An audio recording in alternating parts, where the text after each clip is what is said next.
In this episode, we're talking about a hellish slot machine roguelite where failing to pay off your debts means you're going to the pit. It's Cloverpit. This and more on Indie Game Arcade.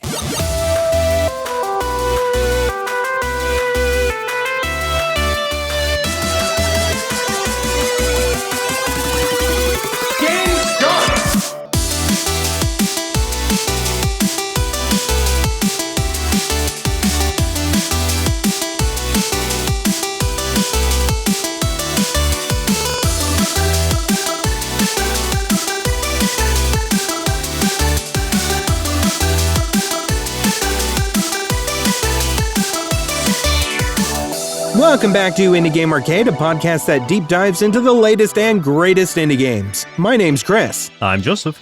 Joseph, I don't know if you heard about this one that I'm bringing to you today. I think I may have mentioned that this was the one I was going to bring up, but usually we'll talk a little bit outside the show about like what games we're kind of covering and stuff. And like we have a feel for the kind of games, at least the main topic games.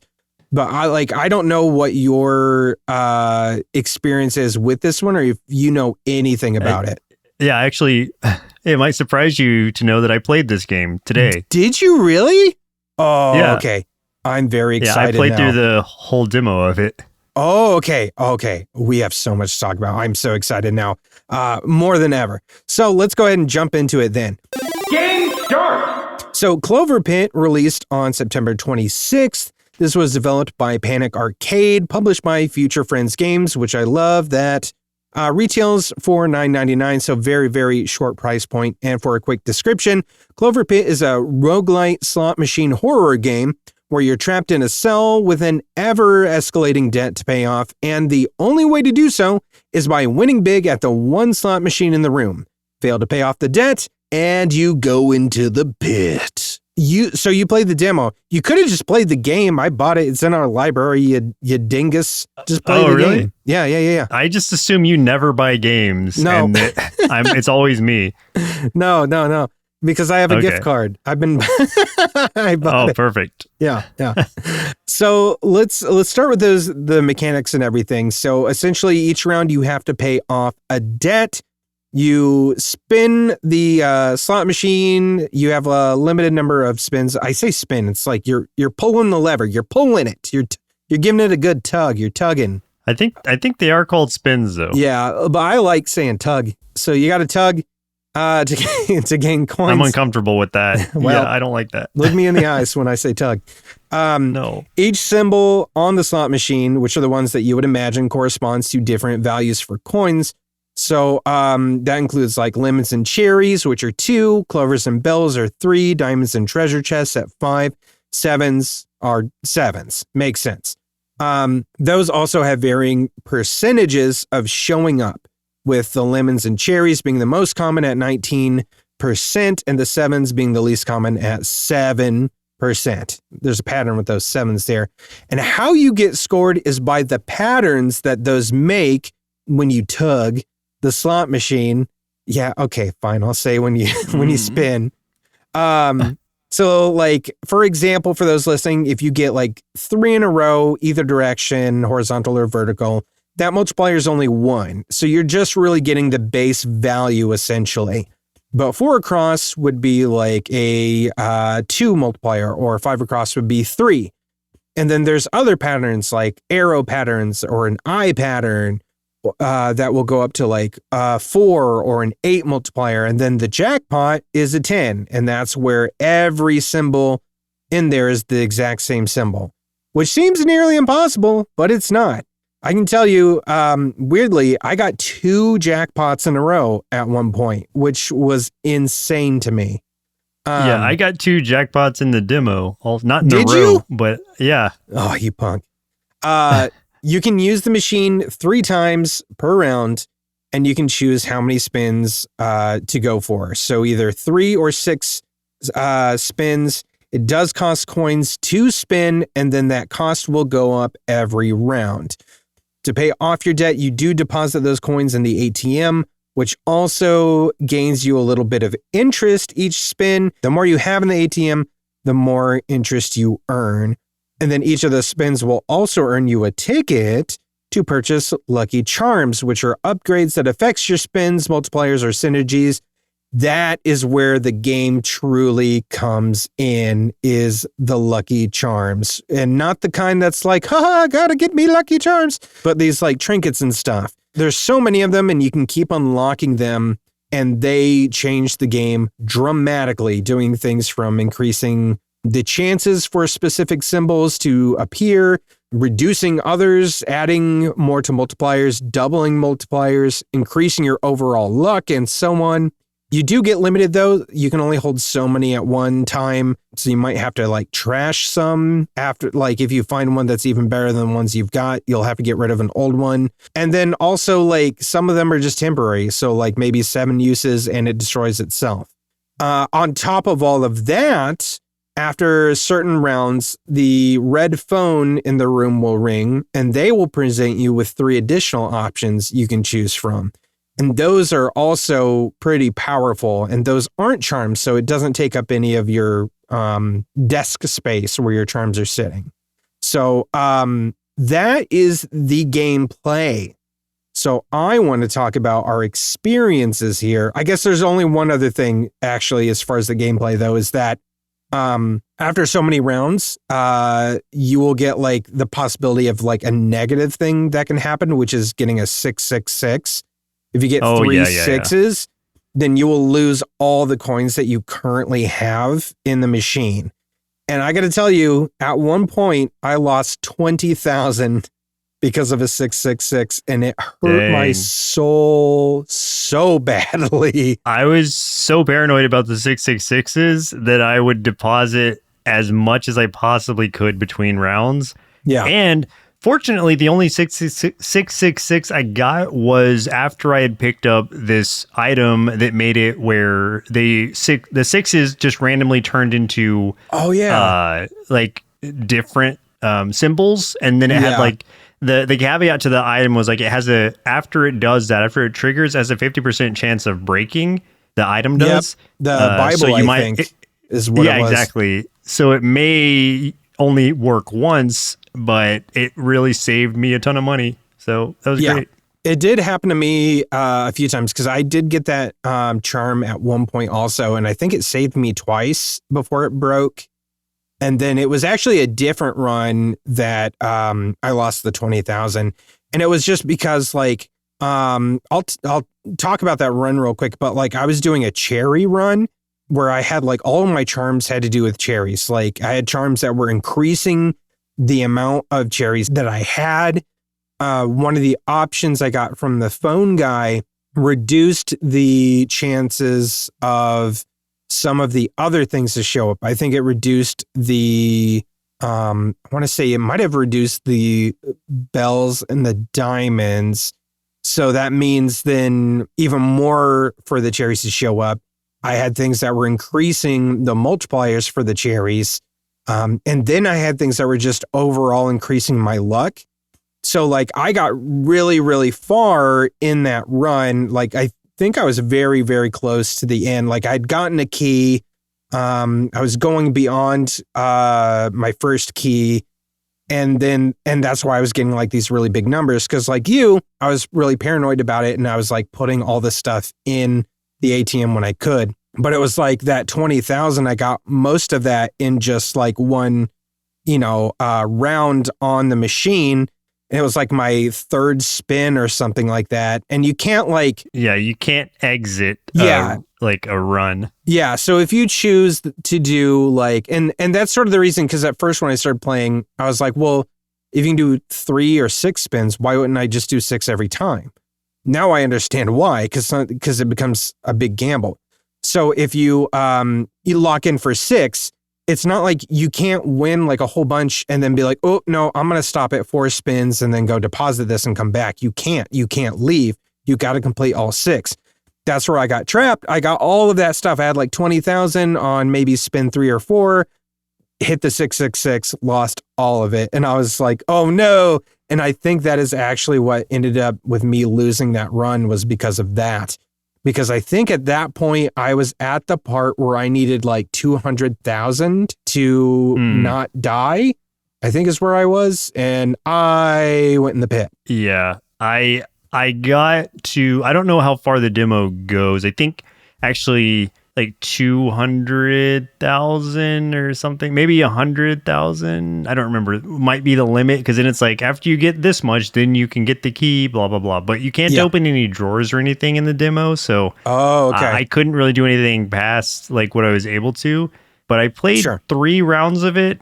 And I got 2 jackpots during that time, which is great because if you can turn things in earlier than before the 3 rounds are up, then you get like bonus tickets, and those tickets are paramount, like you said, to really making it not just pure RNG. Because as someone who's been gambling many times in my life, who's been to WinStar out here in Oklahoma, that is, it felt very much like when you are at those slots, in the way that like there were times where I would get like 4 nothings in a row.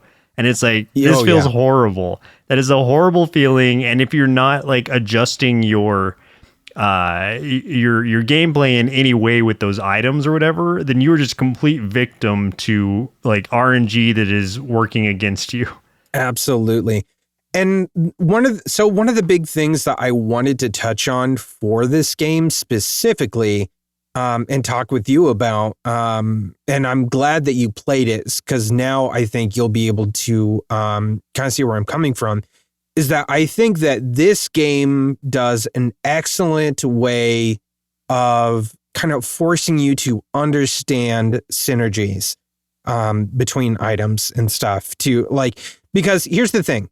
Every roguelike, like I can't think of another roguelike or roguelite that doesn't have some sort of mechanic in it where there are different things that you can collect, whether it is relics or weapons or abilities or something that have some sort of effect with something else that can either change your gameplay or something else about how you play the game in a big way if you do it correctly. I think of anything, Balatro, Monster Train, any of those kinds of games. And I think that because everything else is really stripped away, all you're doing is pulling a lever and hoping for things to show up. So really the only thing you have to think about is what charms you have and how they are going to interact with each other and interact with, the numbers and stuff.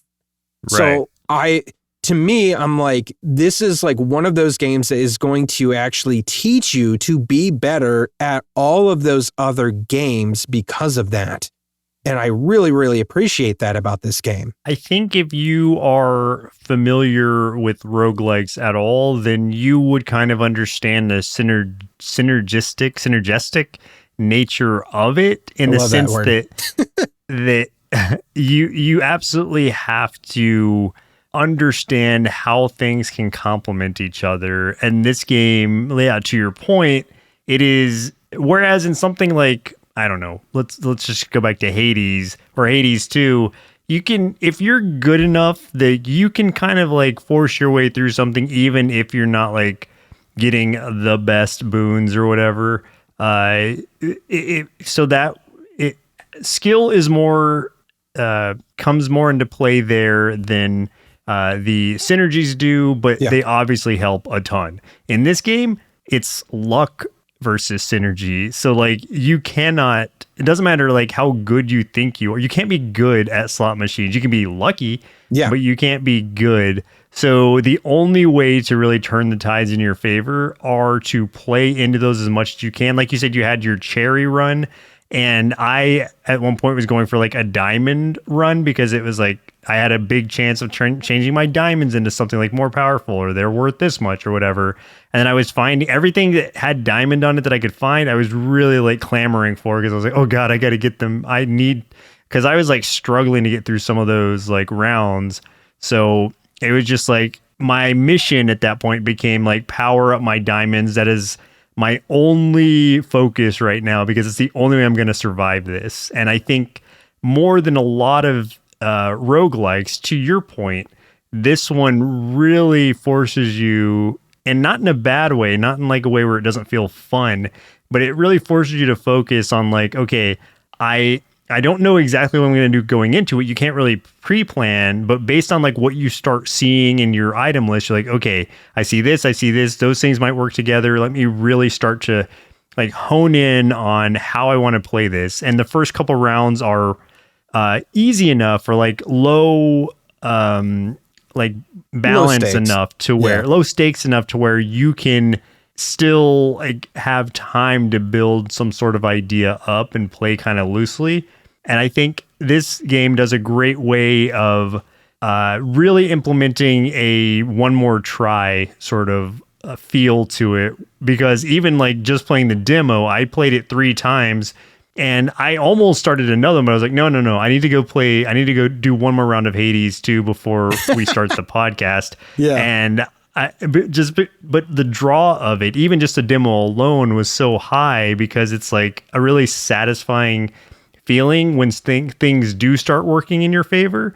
And I had like these, I don't remember what they were, but they either were like little rockets or little peppers or something. But what they did was like the peppers. There was there was like a 25% chance that it would increase the luck of my spin by like +7 or something. I don't know like how high that luck thing goes to, but but it only had like 9 uses, and then it would like just get destroyed or like expire, like you were saying earlier. Yeah. So that thing saved me so many times, but it's not even like it is an automatic like win thing either, because there were times where like the pepper would trigger, but I would still get nothing.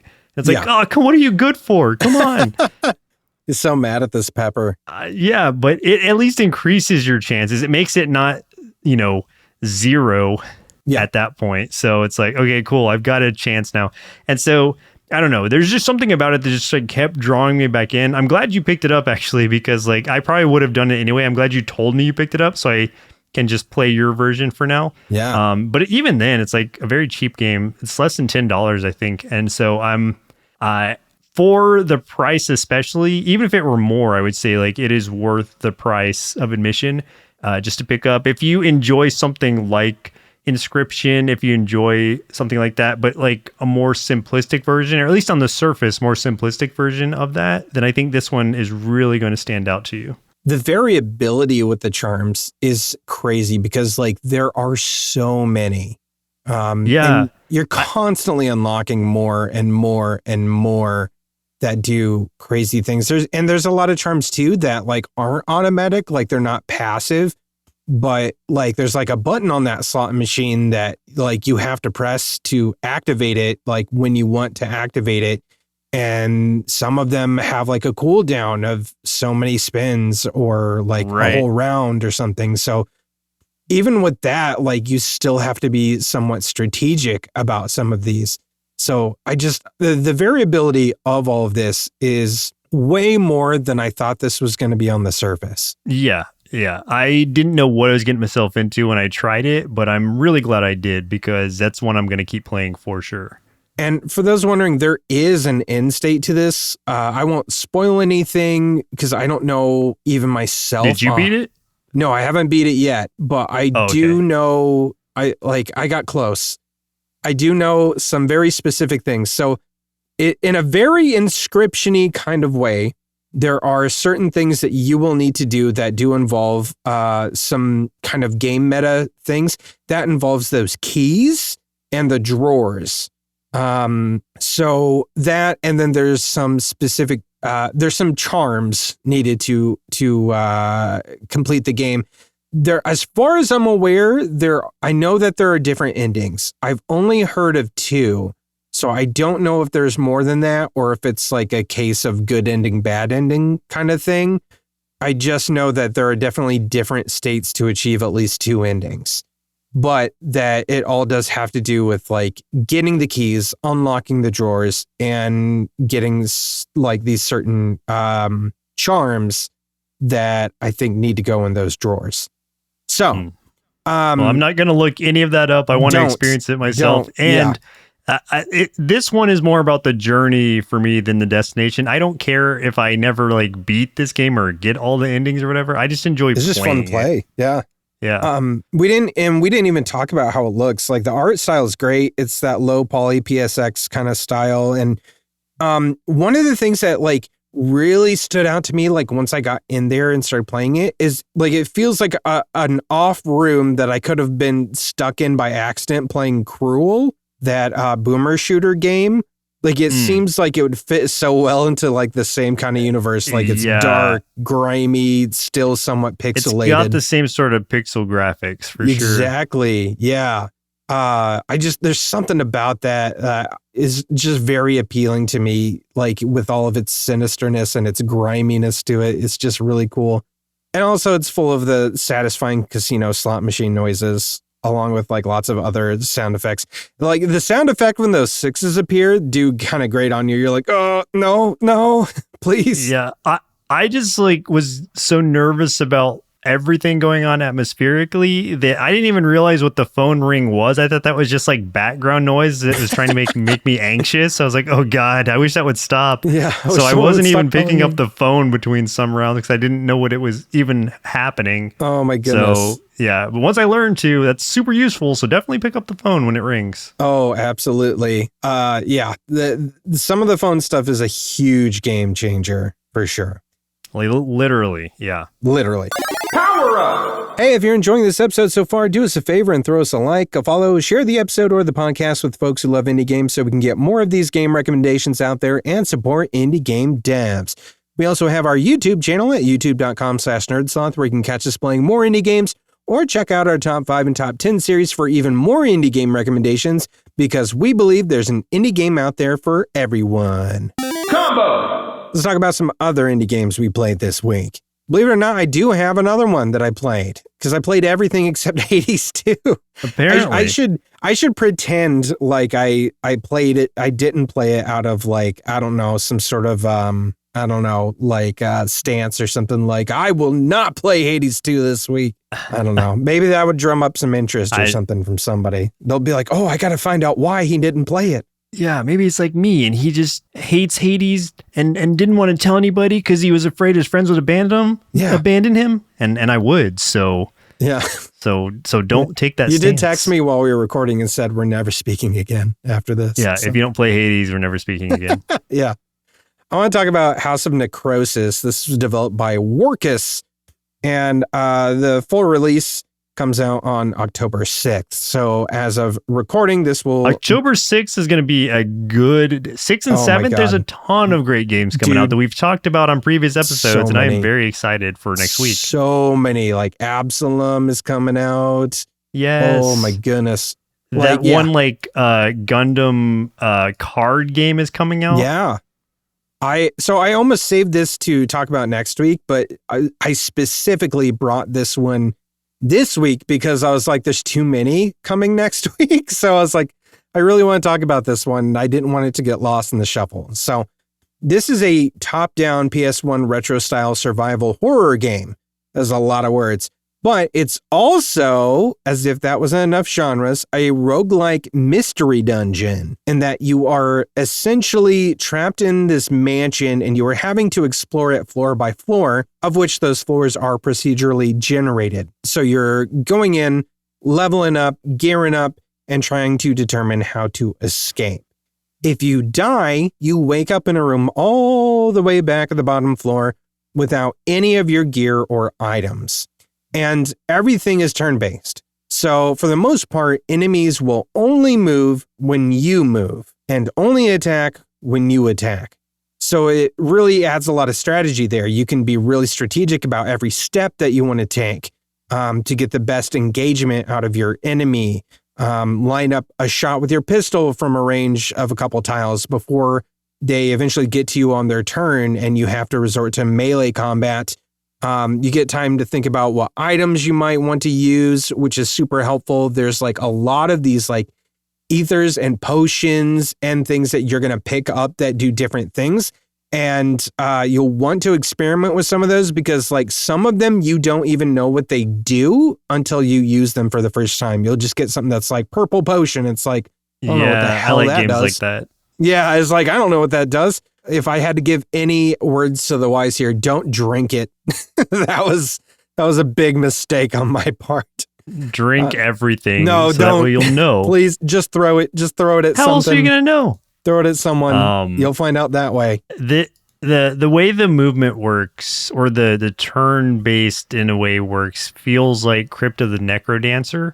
Yes. Where it's like as you're moving, the enemies are moving, or at least that's what like I'm thinking is happening. It is a lot like that. Yes. Okay. Yeah, because like you could take a step to the right, and if there's an enemy, within so many tiles of you and sees you, then it will take a step to whatever direction gets it closest to you. You take another step and it's going to try to follow you whichever way. You could try to take steps away from it and it's going to just try to follow you, but it's only going to go each, one tile per tile you move.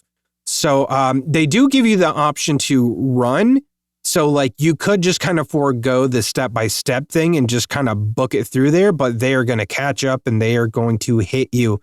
So like, yeah, what I was doing kind of as I was playing it was mostly just going step by step if I could see that there was enemies in the room. If there weren't, or if like I cleared the room of the enemies, they would drop like, tons of items, loot, weapons, armor, stuff like that. Then I will run around the room and collect that stuff. But like there was one time, and I do want to bring this up, and I should have recorded this because I screamed. It scared the crap out of me. I took out like just a bunch of these base level things, like these half zombies and some crows. I took them all out. And I was like, oh, cool. I'm going to go pick up all my items. I start running around, and I guess there was something down a hallway that was just like, oh, he's running. Now I'm running. I did like a little loop-de-loop, turned around, and something was right in my freaking face, and it scared me so bad. Oh, God. Yeah, I wasn't ready for it. Like, it was one of those things where I was like, I went into this game like all prepared. I'm like, yeah, I ain't going to get scared. I'm going to be fine. Nope, not me. Nope. Not me. There is some very light meta progression in that you can learn some different like magic kind of abilities, unlock more inventory slots, and uncover bits of like story elements and stuff to kind of like figure out the circumstances in which to finally leave this place. Those are like the milestones that will progress with you. Like they will stay. That's within the meta. Unless you find a chest that lies around where those kind of act as like a bank or like a repository where you can dump some items. If you're paranoid about dying, then it is kind of a permadeath here. You'll be starting fresh for each run. Like you will lose everything on you and start from scratch once you like reawaken in that room at the very bottom of the manor. Definitely looks of the 90s era, which they're going for. Sound design for it as well, and that feels fantastic. Like it has all of the like early horror game sound effects and like monster sound effects and everything that like you kind of want, and it just triggers a nostalgia for you when you hear it. And like some of it was a nostalgia I didn't know I had. And like, especially just like slashing a zombie with a knife. And I'm like, hear him make this groan. And I'm like, wait, why did that make me feel nostalgic? That's weird. But the mind's a weird thing. Anyway, I'm just really, really excited to see what more people have to say as they play this game. The devs been working on it for several years. I think they started it in 2022.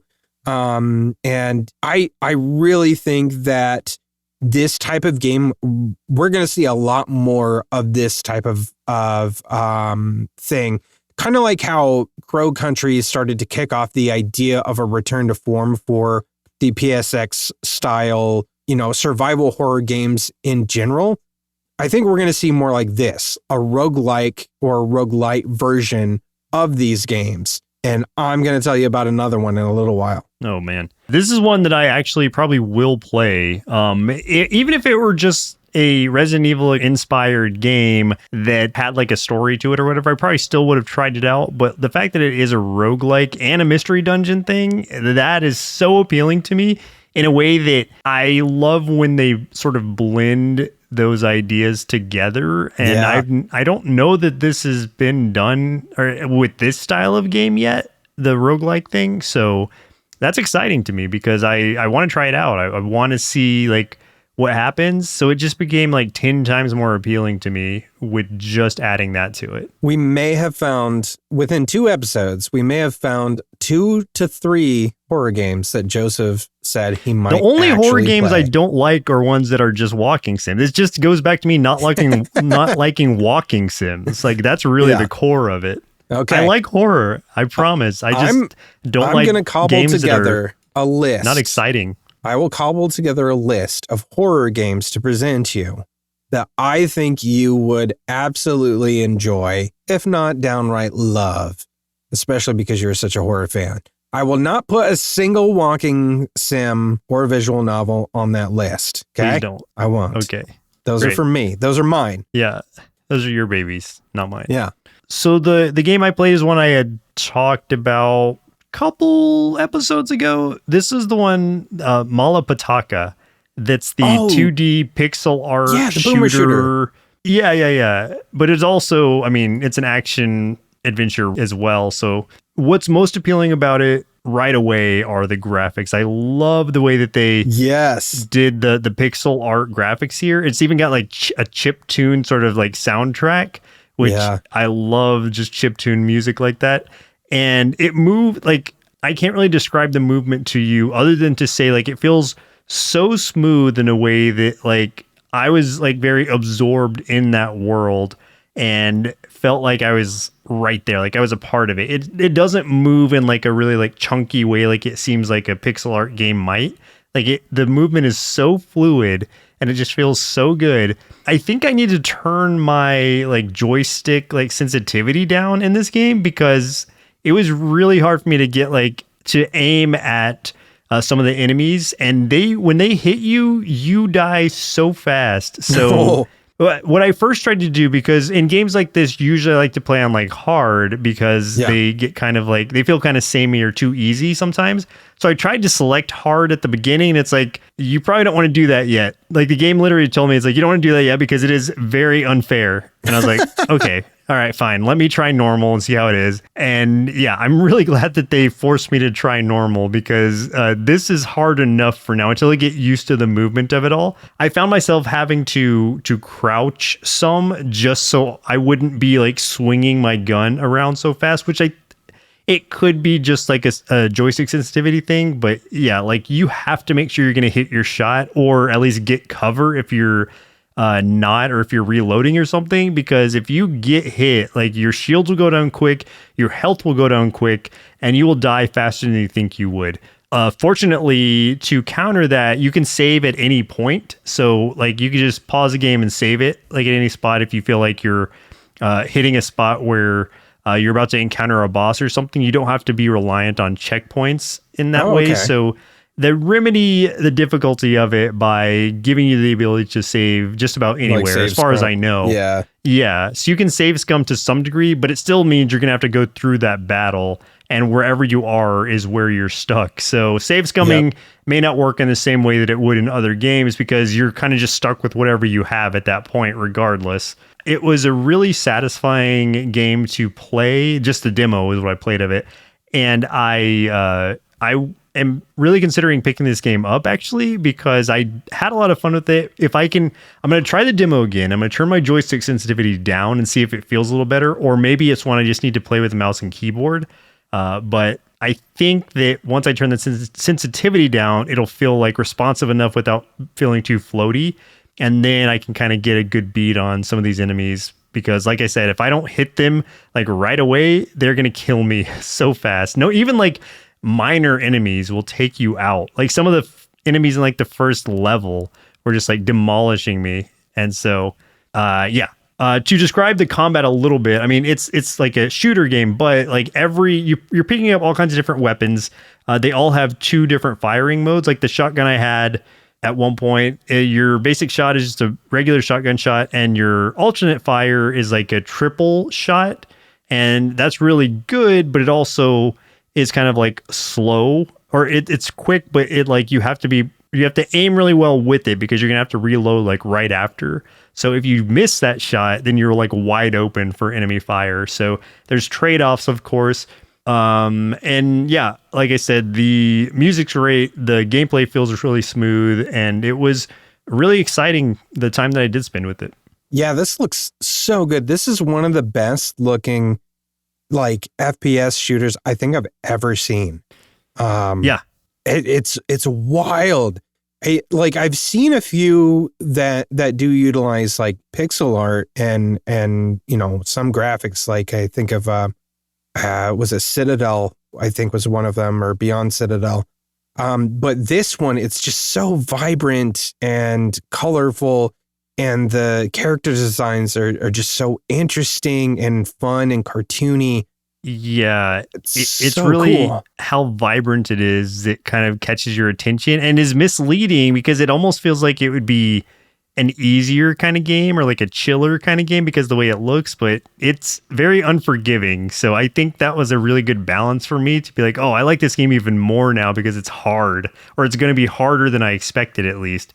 Yeah. So yeah, that's always exciting to me. And yeah, this is just a game I would definitely recommend. When you like try it out, see how you feel about it. I think it's going to feel better than you think it would because I know it surprised me when I jumped in. I'm definitely going to have to get the soundtrack though on Spotify or something. It's so good. It sounds, I love that style of music. So I'm always looking for like new chiptune music and stuff to listen to. Though I'm trying to find a better alternative to Spotify just because I don't like them as a company. But it's gonna depend. It's gonna depend. They better have this kind of music on any alternative I find. Because if not, I don't know, man. I don't know. Yeah, but apparently then again, YouTube probably has it all. So probably so. But apparently, like the chiptune music in this is done by like various Indonesian chiptune veterans, which cool. I didn't know was a thing, but apparently it is. Do we need to get into the Indonesian chiptune scene? Maybe after hearing this, I'm a little worried now that is going to be the next rabbit hole that I fall down into. Yeah. What kind of music do you like? Oh, Indonesian chiptune. I only listen to Indonesian chiptune. Hey man, when I fall down a music rabbit hole, I fall hard. I went through an entire year of just Japanese city pop and learned the entire history of everything. I have so many favorite songs now from all of that. And that led me into Japanese like alt metal and man. I go down some real deep holes. Then I encourage you to check out this soundtrack because you will probably fall right in. Yeah, I'll let you know how far down I go on the next episode. Yeah. Let me know which Indonesian chiptune artist you prefer and which one I should listen to. Oh yeah. I also went through a Korean alt rock phase for a little while too. So if you need any... So this is just another phase for you then. Yeah, if you need any recommendations, I've got several that I can... Crystal T, I'll recommend her. She's great. Listen to her. Final round! Let's talk about some upcoming indie games that we're excited about. Like I said the last episode, I'm going to, through the month of October, I'm going to try to stick to as many horror games as I can for these upcoming ones. I mentioned when we were talking about House of Necrosis that I had another one that was very, very similar. This is called Rogue Mansion. So gameplay wise and like the premise seems very, very similar to House of Necrosis, just a little bit more polished. So it is more like instead of like the PS1 era, this looks more of like a PS2 era kind of vibe. But it is like 100%. This is a roguelike Resident Evil game where you are choosing different characters with different perks. You're getting upgrades, weapons, managing your resources, solving puzzles in a procedurally generated mansion. Looks really, really cool. Very excited for this one to come out. Again, it's another one of those that does not have a for sure release date yet. And that can't come soon enough. Is this one that you'd be interested in too, since it's like kind of the same sort of like idea of like a roguelike sort of Resident Evil thing? Yeah, for sure. Like this one, it basically is just the other one, but more of a over the shoulder view. Yeah. And obviously it looks like more expansive in the sense that like you're choosing multiple characters. I don't know how much more complex it's going to be than the other one, but it's at least like, it's not turn-based, it's not like you take a step, enemy takes a step. This one is just like a literal like action roguelike in that sense. Yes. But obviously more inspired by like, so maybe akin to more of the later Resident Evils than like the earlier ones in that way, but still a Resident Evil like, but also a roguelike. So very cool combo. Yeah, I'm really excited for that one. I think it's going to be great. The next one, I cannot wait to tell you about because this is the most weird game I've ever brought to this show. FIFA 98. So this is a horror soccer game, or football if you're classy and you live outside the USA. Anything I say about it is not going to be as cool as the actual game description, so that's what I'm going to read. Silent Hill mixed with FIFA 98. Use your enemies' heads as the ball, use knives, and summon demons. The very first survival horror soccer simulator. Play against the computer or the classic local mode to enjoy with your friends on a terrifying afternoon worthy of the 90s. It looks just as insane as it sounds. I cannot wait. I was so excited to find this and to bring this to the show. And like, I honestly believe this is the weirdest game we have ever brought to the show. And I'm proud of it. I'm very proud that this exists. Now it's like, in the future, when a demo or something comes out, will you actually play it and bring it back to the show? That's going to be the real challenge. This, absolutely. Like, this is on my wish list. I like that there's so many like really fun like promo art and stuff on it too. Like from their Kickstarter and stuff, like they have like the little CD-ROM looking artwork for it, which looks hilarious. Where it's like the zombie running with the axe and he's like kicking a severed head. But the logo looks like a FIFA. It looks like the FIFA 98 thing. It just says FIFA 98. Right. That's pretty good. Yeah. This is so great. It's like taking Mutant League to a different level. Basically. And we're going to be like some of the only people that know that reference. Because it's like, I think everyone else has collectively forgotten about Mutant League. It's probably for the best. Yeah, it is. So this is one that we have spoken about before. And I would say on the scale of indie to like AA, this one might fall somewhere in between. But I wanted to bring up Marvel Cosmic, or what is it? I think it's Marvel Cosmic Invasion. Yes. Yeah, because the demo was just released like recently. I haven't played it yet, but the demo was released, which means to me that it does say it's gonna come sometime this year, and we are in the fourth quarter. So at some point relatively soon, this game's gonna actually come out. And the reason I say like it's at least partially indie is because it's by the same people who, at least developed by the same people who did the Shredder's Revenge, the Teenage Mutant Ninja Turtle like beat 'em up game, more recent one, and that game is like amazing. So the fact that they're giving Marvel that treatment, like Marvel characters, and it's got like at least 15 characters in the base game. I'm sure there's going to be expansions for it and stuff. I love the artwork of this thing. The combat looks super fun, and beat 'em ups are hit or miss sometimes, but when you do this style and you've got a team with that pedigree making it, I have no doubt it's going to be like pretty amazing. Yeah, and they've done so many like other really good games too, like even aside from sure. The Shredder's Revenge. So like Panzer Paladin is a very good game.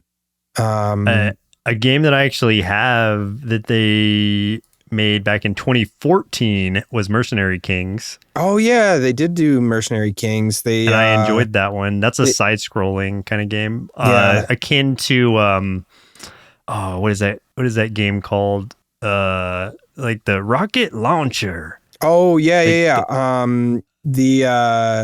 Metal Slug Tactics. Yeah, Metal Slug, or just Metal Slug in general. Yeah, like it's, Metal Slug. The Mercenary Kings is similar to that game. Sure. Also did Flint Hook, which was a game that like I remember when that came out and I really wanted to play it and I never got around to playing that one, but that was one I was always really interested in. I love the character designs in that game.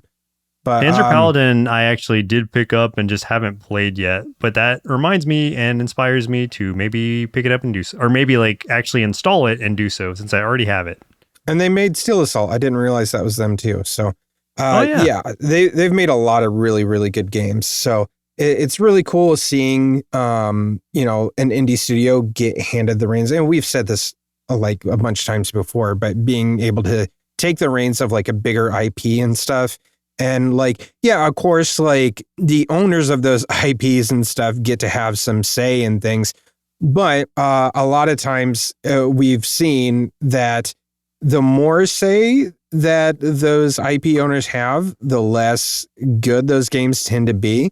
So like we look at something like Shredder's Revenge, that game was absolutely excellent. And it was excellent because they allowed them to have a lot of freedom in designing that game. Yes. Same thing happened with just another that Turtles Tactics Yeah, game. I was gonna say that Tactical Takedown. Same thing happened there. They were like, here's the thing, what do you want to do? And they were like, we want to try something really weird. Let's just give it a shot. And they let them do it. And it ended up being a fantastic game. Right. Even just as like a test, like an experiment, because it was like a short game relatively, but the idea is there. And it's one I would love to see more of in that style, even an expansion of that game or like a part 2 or something where they really broaden that out. The gameplay was just fantastic. So yeah, looking at this and oh my gosh, especially like, I don't know all the characters that are going to be in it, but like, it's like limitless. Even just some of the ones you're seeing on the cover, it's like crazy. Yeah, man, this looks like it's going to be fantastic. I can see already, I see Nova or like one of the Novas because there's so many Novas. So who knows which Nova it is. You got it looks more like probably one of the classic Novas because this does feel more like 90s design wise. It does, especially when you look at the X-Men because you've got like the yellow brown Wolverine, you got the white suit Storm with the long hair and the cape that's tied to her wrists. We got Venom there, we got Captain America, we got Spider-Man, and like, you know what it looks like? A lot of their designs and costumes are actually very reminiscent of kind of like the very earliest, like Marvel, was like Marvel versus Capcom kind of games. Yeah. I could see that. Yeah. So like, I would definitely put money that they took some inspiration there. Looks like some of the other characters are going to be Silver Surfer, Black Panther, Beta Ray Bill. Yeah, Beta Ray Bill is definitely in it. I see him. Who would have thought? Yeah. Who would have thought? Not me. That's why I was shocked just now. Yeah. That's awesome. This is going to be insane. I can't wait. I'm very excited. And like, call it indie or not, it's developed by an indie studio. So to me, that counts. Yeah, I would say that, well, and the publisher is Dotemu. And then, so Dotemu is not like they do a lot of big games, but like they're actually releasing Absalom too. Yeah, they typically work with indie developers too. I'm not familiar with the second publisher, but that second publisher did. I'm looking at their help list. with Shredders. Like they did Shogun Showdown, Diceomancer. Shit. Yeah. So there's a lot. Okay, this feels very indie to me then. Like they just the team gave them the reins. Yeah. And they were just allowed to run with it. And I love that. And I know it's going to be better for it. Yeah. This is going to be insane. So yes, I'm very glad you brought this up because I didn't realize that they had already released the demo. Oh my goodness. Just a couple days ago, I think. So heck yeah. Very fresh. Also, one more thing. Okay. 2 more things. How are you going to top that? I can't, but that's why these are going to be quick mentions. So the other Ninja Turtle game, Splintered Fate, they just released an expansion that had Metalhead in it as a new playable character. Oh, sick. So that's really cool. I want to try him out because the last playable character that they had brought in was Casey Jones. Nice. And he was really fun to play as, but I didn't know they were going to keep building on it. And I like this game a lot. So that's really exciting to me. So that's just one I wanted to mention because that just came out. And then the last thing is like, this is definitely not an indie game, but I wanted to say it just for the sake of anyone who it might concern. If you played Mario Kart World and you were a little disappointed or felt like it shortchanged you a little bit, as I did, I think that you should play Sonic Racing Cross Worlds because that just came out recently and it does everything that I wish Mario Kart World had done. And it's just got a ton of like characters in it, mostly from the Sonic world, at least to start with, but it's coming out with expansions that are going to include SpongeBob, Patrick, and just various other characters. I know that's not an indie game at all. And Pac-Man and the Pac-Man Ghost and Mega Man and Proto Man. So, and it looks like the Ninja Turtles are going to be in it and Avatar, Last Airbender. Jeez. So again, if you wanted a like really good solid racing game, Sonic Racing Cross Worlds is going to really scratch the itch that I wish Mario Kart World had and just didn't. So just wanted to give that a shout out real quick. It kind of seems like Sega saw like the new Mario Kart flop and they're like, oh, fuck you. Guess what we're going to do? We're going to get everything ever made and put it in ours. It feels so interesting. And like, even in the base game, like one of the unlockable characters was Hatsune Miku. Oh, you gotta be kidding. Really? Yeah. Yeah. That's funny. And so we were playing as her. It's like, yeah. So me and Callie were playing this game and we were having so much fun with it after both playing Mario Kart World and being like, oh, it's fine. But this one just completely surprised us. So again, not an indie game, but one worth mentioning. Game over. Well, if you had a good time listening to this episode, stick around for the bumper to learn how you can help support the show and all the things we do here at Sloth Creative. You can also check the show notes, which will take you to our link tree, and that will take you to our social media, Discord, merch store, all the other cool stuff. But get in touch with us and let us know what indie games you're playing and help us elevate these games so we can help support indie game devs. That's game over for us. My name's Chris. I'm Joseph. And we'll continue on the next episode. Continue. Indie Game Arcade is recorded and produced by Sloth Creative. If you're looking for more gaming content, head over to youtube.com/nerdsloth for indie game let's plays and recommendations. If you'd like to support the show, head over to patreon.com/nerdsloth, where you can select a pledge and receive access to hundreds of hours of bonus content from everything at Sloth Creative. If you're an indie game developer and would like us to review your game or explore other opportunities, send an email to nerdslothcreative@gmail.com with the subject line Indie Game Arcade. Thanks for listening, and keep supporting indie game devs.